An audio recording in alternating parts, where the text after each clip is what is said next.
students, and welcome back. Today we shall see another topic from Unit 3, that is from the designing phase. And the first process that we'll be doing in the designing phase is the basic database design process. First, let us see what is a database. A database can be simply defined as an organized collection of data. It is used by an organization to store, manage, and retrieve information. Alright, it is an organized collection of data. A properly designed database provides access to up-to-date and accurate information. Data can be easily accessed, manipulated, and updated in the database. And also the database architecture may be external, internal, or conceptual. Let us see what is the external level of database architecture. The external level specifies the way in which every end-user type comprehends the organization of its corresponding relevant data in a database, which means that external entities such as the users, clients can influence the data input as well as the functions of the system, be it manipulation, improvement, and upgrading. Alright. Like I've mentioned before, users play a key role in system development. So in database design as well, users also influence the data input as well as the functions of the system. Alright. Next we have the internal level. The internal level deals with the performance, scalability, cost, and other operational matters. This is determined or defined by the system and its performance. Next level is the conceptual level. In the conceptual level, perfectly unifies the different external views into a defined and wholly global view. It consists of every end user required generic data, which means that this is the level at which the external and the internal factors coordinates, that is, they combine in order to generate the data and hence organize these data into a database which is managed by the database management system, also known as the DBMS. Okay, let us take the example of an academic library system. The library will have different databases for different purposes, that is for books, for users, its employee, personnel, and other library resources or documents. On the books we have both printed and electronic, other resources such as journals, e-journals, newspaper, e-newspaper, or other electronic resources. Users such as the student, which are further classified into disciplines or departments and more further into categories such as undergraduate, UG, PG, research scholars, etc. Staffs and employees are also further categorized into teaching and non-teaching, etc.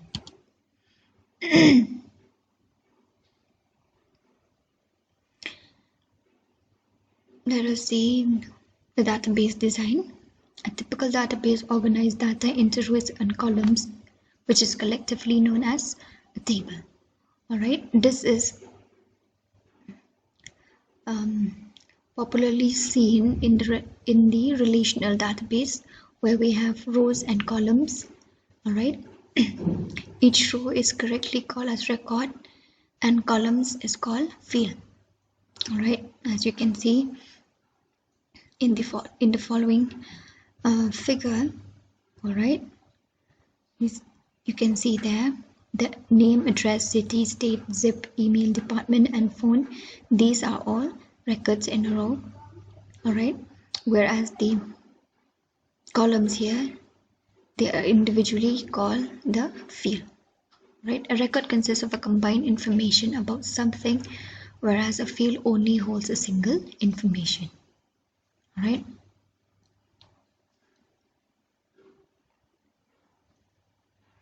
What is a good database design? Certain principles guide the database design process. Alright, the first principle is that the duplicate information, also called the redundant data, is bad because it wastes space and increases the likelihood of errors and inconsistencies. So, in other, for a database to be significant, we should avoid the addition of duplicate data or duplicate information. The second principle is that the correctness and completeness of information is important. If the database contains incorrect information, any reports that pull information from the database will also contain incorrect information, right?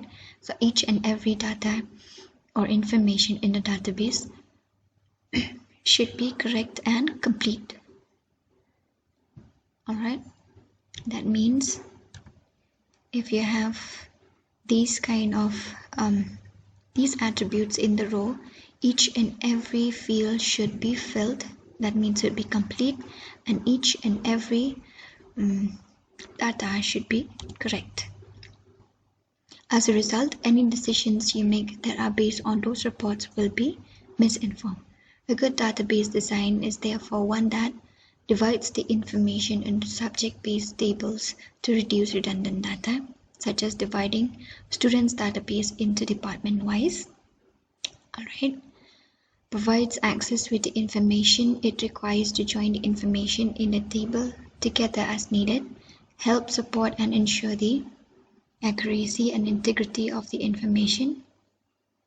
That is, new students admitted, a new database will be created. Whenever new students are admitted into a university, let's say, new database should be created. Alright, accommodates your data processing and reporting needs. Report making is accurate and easier when a readily available database is properly handled.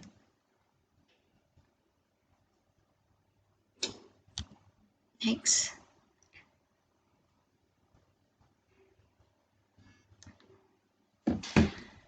Let us see the database design process. Okay. In total, there are 8 steps you need to follow in order to design a database. Alright. The first one is determining the purpose of the database. That is to what is the purpose or the objective of the database? What does the database want to achieve? Alright. It is a good idea to write down the purpose of the database on paper. It should be in black and that means everything you want a database to do, it should be in black and white. That is, it should be documented. Alright. Its purpose, how you expect to use it, and who will use it. For a small database, for a home-based business, for example, you might write something simple like students database keeps a list of students' information for the purpose of recording transaction process and reporting. Alright, I've taken the example of a academic library. Alright, in the academic library we have a student database. Alright, we record the number of students because these students are basically the users of a library. So a student database, we create a student database and keeps a list of students' information like their names, the address, email ID, the contact number, etc. for the purpose of recording transaction process and reporting. Next, if the database is more complex or is used by many people, as often occurs in a corporate setting, the purpose could easily be a paragraph or more and should include when and how each person will use the database. Having such a statement helps the developer or the administrator to focus on the goal, and this is also important for decision making. Next step is to find and organize the required information. To find and organize the information required, start with the existing information. For example, you wish to create a database of books, right? The database is supposed to consist of all the books purchased by the library at present as well as the existing ones, all right? Details of the existing books can be found in the catalog cards or the accession register as the library maintains them, all right? This I've taken the example from the Nehu library that I'm working in, all right? We usually have the catalog cards and the accession register to maintain the details of the books, all right? Also, maintaining user's name in the register as well as forms also help in acquiring the details of the existing users and the current ones. A key point to remember is that you should break each piece of information into its smallest useful parts. In case of a name of the author, to make the last name readily available, you need to break the name into two parts, such as the first name and the last name. Alright. Also, to sort a report by last name, for example, it helps to have the user's last name stored separately. In general, if you want to sort, search, calculate, or report based on an item of information, you should put that item in its own field. Alright, that is, you break the information into its smaller parts. Also, think about the questions you might want a database to answer. Alright, you should keep this in mind. For instance, you want to know how many books were purchased last month or the previous year, or how many members are present currently, how to contact the users of suppliers. Anticipating these questions helps you zero in on additional items to record. Means help you to search the specific person or a specific book easily. Alright, after gathering this information, you are ready for the next step. Let us see what is the third step here. The third step is to divide the information into tables. You can see this table here. Alright. To divide the information into tables, choose the major entities or subjects. For example, after finding and organizing information for a product sales database, the preliminary list might look like this. Alright, you will have customers, you will have a customer table, you will have the product table, supplier table, and orders table. Alright, this is a simplified form of a table. Alright, this is the customer table. You'll have the name, see here, name, address, city, state, zip, email, salutation, and email address. Alright, the name, address, city, state, zip, email, salutation, and phone number. The major entities shown here are the products. Alright, see, entities are the products, customers, suppliers, and orders. Therefore, it makes sense to start out with these 4 tables. That means you will have separate table for separate entities. One for facts about products, one for the supplier, one for the customer, and one for orders. Although this doesn't complete the list, it is a good starting point. That means you divide all these into different tables. Alright, customer will have a different table, products will have a separate table, and orders will have. Okay, let's see the next one. In this case, each row contains information about both the product and its supplier, because you can have many products from the same supplier. Alright, you can refer to this table again. Alright, the supplier name and address information has to be repeated many times. This wastes space. Recording the supplier information only once in a separate suppliers table and then linking that table to the products table is a much better solution. Alright. When you design your database, always try to record each fact just once. We will see about this when we do normalization. Alright. So if you find yourself repeating the same information in more than one place, just as the address for a particular supplier, place that information in a separate table. Once you have chosen the subject that is represented by table columns in that table, should store facts only about the subject. For instance, let's say the product table should store facts only about the products. Okay, see here, the products table will only have information about the products. That will be the product name, the price, the units in stock, and the units and how many units you need on an order. Because the supplier's address is a fact about the supplier and not a fact about the product, it belongs in the supplier table. The next step in database design is turning information items into columns. To determine the columns in a table, decide what information you need to track about the subject recorded in a table. For example, for the customers table, you have the name, address, city, zips, state, send email, salutation. An email address comprises a good starting list of columns. You see here, right?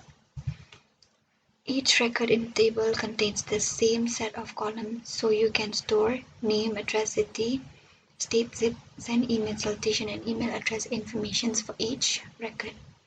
For example, the address column contains customers' addresses. Each record contains data about the customer, and the address field contains the address for that customer. Alright, you can refer to this table. Let's move on. Once you have determined the initial sets of columns for each table, you can further refine the columns. For example, it makes sense to store its customer names as two separate columns. Alright, you can separate the name into first name and last name so that you can sort, search, and index on just those columns. Similarly, the address actually consists of 5 separate components: the address, the city, the state, the postal code, and country or region, and it also makes sense to store them in separate columns. Alright. If you want to perform a search, filter, or sort operation by state, for example, you need the state information stored in a separate column. Alright, you can see this next example here. Alright, under the customers table, you'll have name, address, city, region, postal code, country, send email, salutation, email address.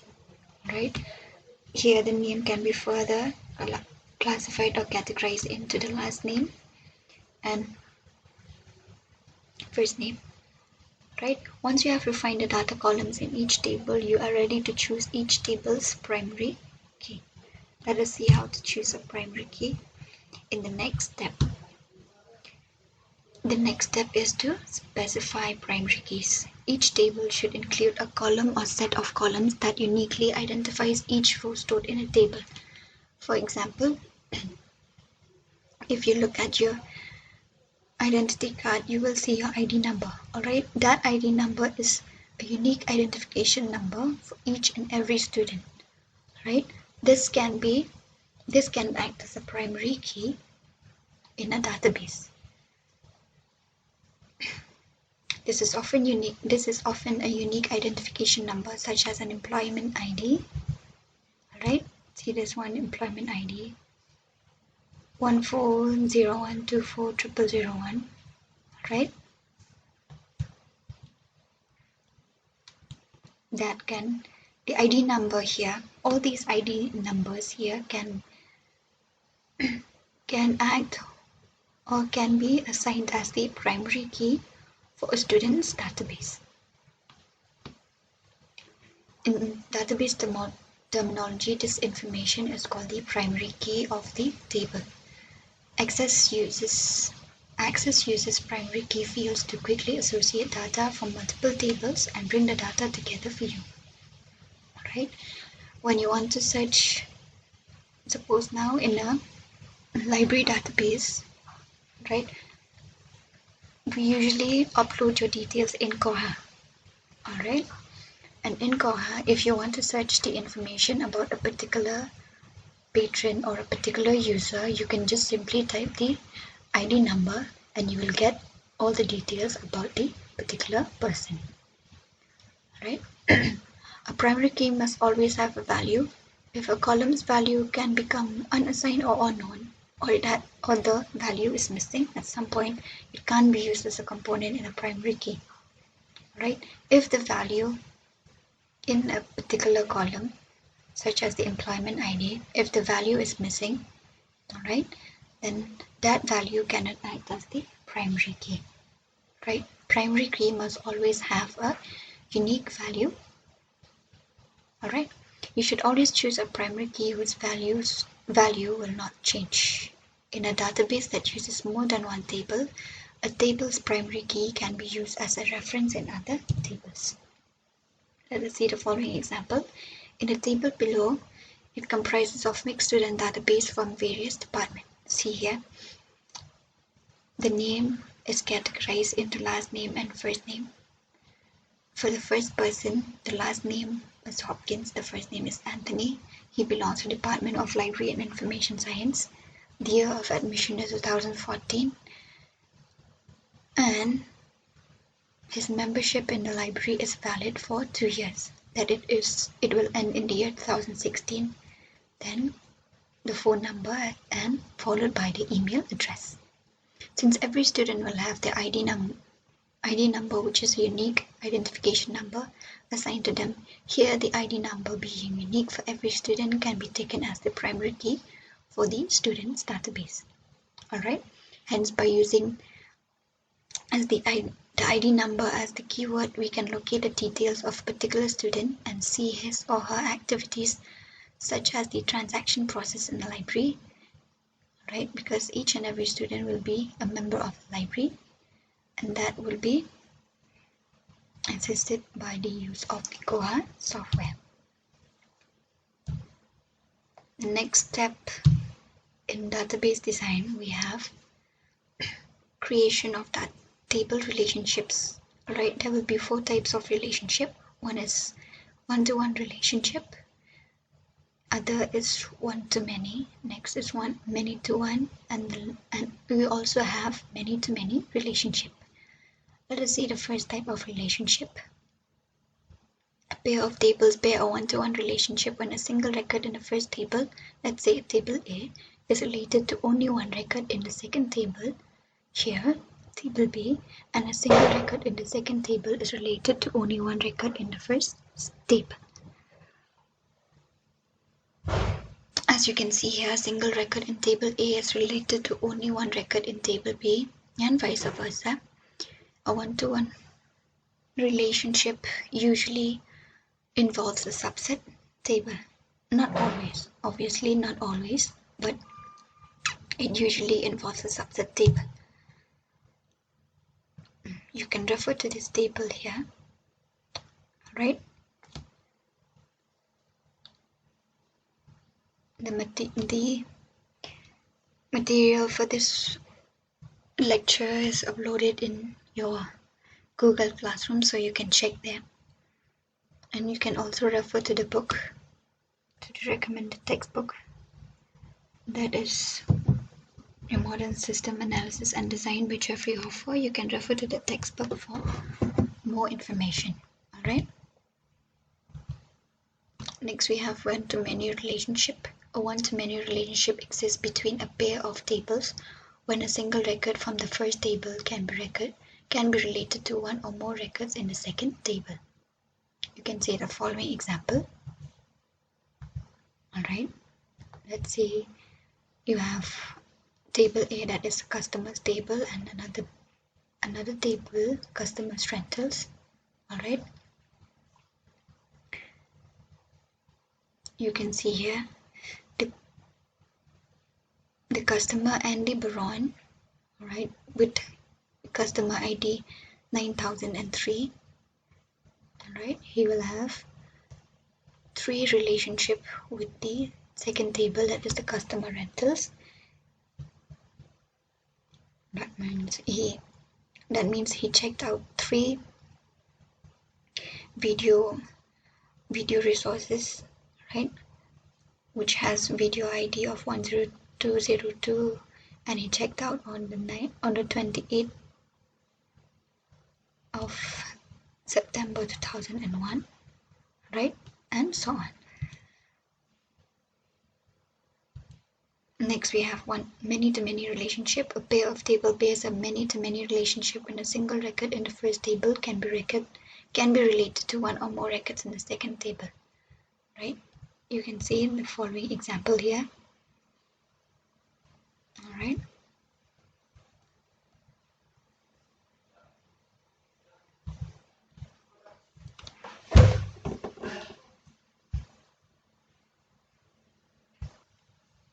All right. Let us see this many-to-many relationship. Let us see the first first table. We have students table and another table that is classes. All right. So the many-to-many relationship that we will see here. All right. That is when you combine the attributes or the fields from students table as well as from classes table, you will get this table. That is the revised student table with some sample data.